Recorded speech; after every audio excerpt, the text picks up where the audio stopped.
Every year I like to go somewhere particularly cold and snowy for a winter bikepacking trip. Whether that's northern Finland, Arctic Norway, or the highlands of Iceland, I always make a point of going. Here are 3 hard lessons that I've learned from winter bikepacking. The first is preparation is key. You've probably heard that before, and it does apply to all bikepacking in all conditions. But get it wrong here and things can go horribly wrong fast. In the summertime, you can make mistakes and it doesn't make a huge difference. If you forget to bring a piece of kit, chances are you're not going to die. And if you're unlucky enough to have a mechanical, being out in the warmth with lots of daylight makes it a lot easier to sort. But these sort of winter bikepacking trips really teach you how to be prepared properly. From knowing your gear and how to use it even in extreme temperatures, to being super familiar with your shelter and knowing how to set up a tent in pitch darkness, something that will undoubtedly take practice. There's way more gear to bring with you when you do these trips, and a lesson I learned when I went bikepacking in Iceland is there is a limit to how much you can carry on your bike without it impacting handling and performance drastically. So this time in Finland, I decided to bring my trailer so I could carry way more stuff and keep the bike under better control. I even brought my ski attachment so I could ride the bike easier through deep snow. Not only do you have to be prepared with your gear, you also need to know and understand your bike and how to fix it if things go wrong. You need to have a system and know exactly where all of your tools and equipment are placed so that in an emergency you know where to find them and you're not panicking. Speaking of being prepared, you also need to be prepared to make changes to your route. Winter bikepacking is so unpredictable that if you don't have a plan B,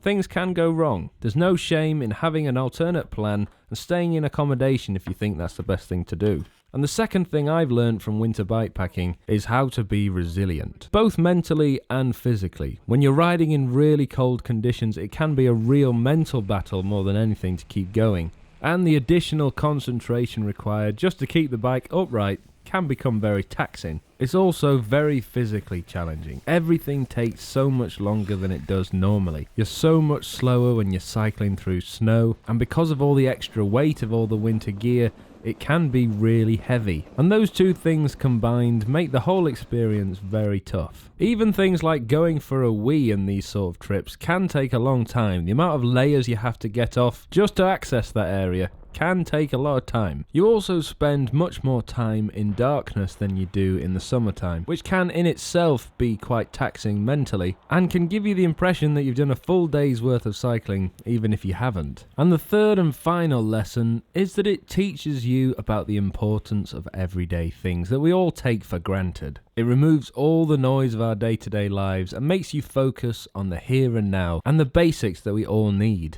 These trips teach you to focus on the essentials, the things that you actually need to survive.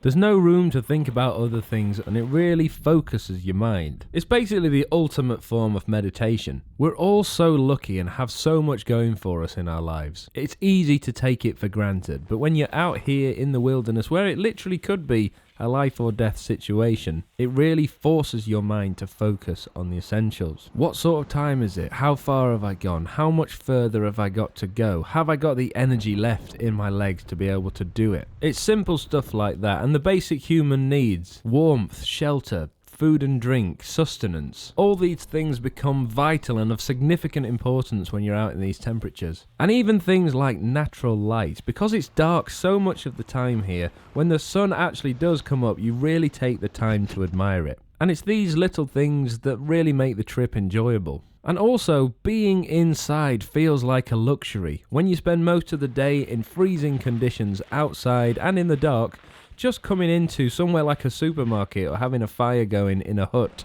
makes it feel like absolute luxury. So that's the reason I keep coming back to do these winter bikepacking trips. It really puts life into perspective.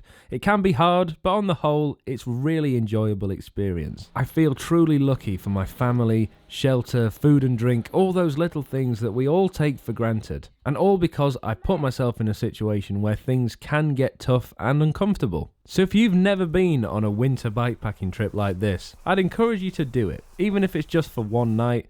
Going to these sort of remote locations will change your life and make you appreciate how lucky you are. Thanks so much for watching. If you like this video, give it a thumbs up and subscribe to the channel. And if you want to see my recent Arctic Finland bikepacking film, I'll leave a link for that in the top right hand corner of the screen and the description.